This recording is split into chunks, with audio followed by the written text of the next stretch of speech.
वही उमर जो पहले मारते थे गरीबों को, वही फारूक अमीरुल मोमिनीन बने, चेहरे पे नकाब पहना, गली से गुजर रहे, एक बूढ़ी अम्मा परेशान बैठी। उमर रोक गए, गुलाम से कहने लगी बूढ़ी परेशान लगती है। हुजूर पूछ लेते, फरमाया अम्मा अंदर आ जाए। अम्मा कहने लगी जाओ दौड़ो अपना काम करो। कहा तेरी मेहरबानी आने दे। जब जिद की तो कहने लगी आ जाओ। हजरत उमर अंदर गए, नकाब है चेहरे। अम्मा क्यों परेशान हो? कहने लगी उमर से बड़ी शिकायत। क्या हुआ? कहने लगी बूढ़ी भी हूँ, बेवा भी हूँ, बे औलाद भी हूँ, 25 दिनार का कर्जा चढ़ गया, 3 दिन हो गए रोटी नहीं खाई। उमर अमीरुल मोमिनीन है, उसने मेरा हाल ही नहीं पूछा। हजरत उमर कहने लगे अम्मा उमर को क्या पता तू इस हाल में है। तो मदीने की वो बूढ़ी औरत भी जानती थी कि जमहूरियत क्या होती है, जमहूरियत क्या होती है। अम्मा उमर को क्या पता कि तू इस हाल में है। तो वो अम्मा बोली, कहने लगी क्या कहा तुमने? उमर को पता नहीं? तो उमर को जाके मेरा पैगाम दे दो कि हुकूमत छोड़ दे, उसके हवाले करे जो गरीबों का पता रख सकता है। ना इधर उधर की तू बात कर, ये बता कि काफिला क्यों लुटा। मुझे रहजनों से गरज नहीं, तेरी रहबरी का सवाल है। तू बहाना करके साइड पे हो गया, बोल। तू पता रख नहीं सकता तो क्यों हुकूमत करता है? आपके गुलाम कहते उमर दौड़ लगा के बाहर निकले, खाना पक्का पकाया घर से लाए, 25 दिनार भी लाए, 2 बोरियां अनाज की कंधों पे रख ली। गुलाम कहने लगा हुजूर मुझे दे दे। फरमाया वादा कर कयामत के दिन भी मेरा बोझ उठाएगा। हुजूर मैं नहीं उठा सकता। उमर लाए, उस बूढ़ी अम्मा को 25 दिनार दिए, 2-3 महीने का राशन दिया, खाना खिलाया।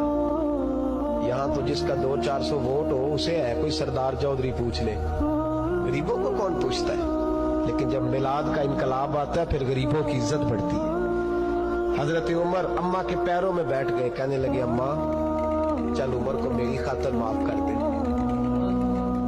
अम्मा ने एक लफ्ज कहा तो आपके गुलाम कहते हैं उमर को इतना रोते कभी नहीं देखा जितना उमर आज रोए। अम्मा कहने लगी मैं कोई नहीं माफ करूंगी, मैं तो बूढ़ी हूं, किसी वक्त भी बुलावा आएगा। जब मैं मरूंगी ना, नबी पाक मेरी कब्र में आएंगे तो मैं उमर की शिकायत लगाऊंगी। मैं कहूंगी महबूबा मैं गरीब नहीं, मजबूर, परेशान, आपने इसकी ड्यूटी लगाई थी, इसने मेरा हाल नहीं पूछा। आपके गुलाम कहते हैं उमर इस तरह रोते जैसे बच्चा बिलक के रोता। कहने लगे अम्मा इस तरह ना करना, उमर बड़ा कमजोर है, वो बड़ा कमजोर है, वो ये शिकायत ना लगाना, उमर बड़ा माड़ा है, हुजूर का सामना नहीं कर सके। अम्मा कहने लगी नहीं मेरा दुख ही बड़ा है, मैं उमर की शिकायत लगाऊंगी। हजरत फारूक आजम मिन्नत करने लगे तो बूढ़ी कहने लगी चल तेरी खातर उमर को माफ किया। हजरत उमर कहने लगे मुझे लिख के दे। अम्मा कहने लगी तुम लिख दो मैं साइन कर देती हूँ। हजरत उमर ने लिखा फुलां बिनते फुलां उमर से नाराज थी, फिर उमर ने राजी कर ली। वो अम्मा दस्तखत करने ही लगी थी कि मौला अली शेर खुदा आ गए। हजरत अब्दुल्ला इब्ने मसूद आ गए रदी अल्लाह ताला अन्हुमा। अंदर आते ही कहने लगे उमर यहाँ खड़े हो, मैं सारे मदीने में ढूंढ आया हूँ, वो मुल्क के शाम के कुछ सफीर मिलने आए। अम्मा फटाफट उठ गई, हाय ये उमर था, उमर के सामने कहती रही। फारूक आजम कहने लगे ना अम्मा तू वादे पे कायम रह, तूने जो किया ठीक किया, साइन कर। अम्मा ने दस्तखत किए तो हजरत उमर हजरत मौला अली शेर खुदा करमल्लाहु ताला वजहुल करीम को खत दे के कहने लगे अली गवाह के साइन आप भी कर दो, अब्दुल्ला बतौरे गवाह तुम भी दस्तखत कर दो।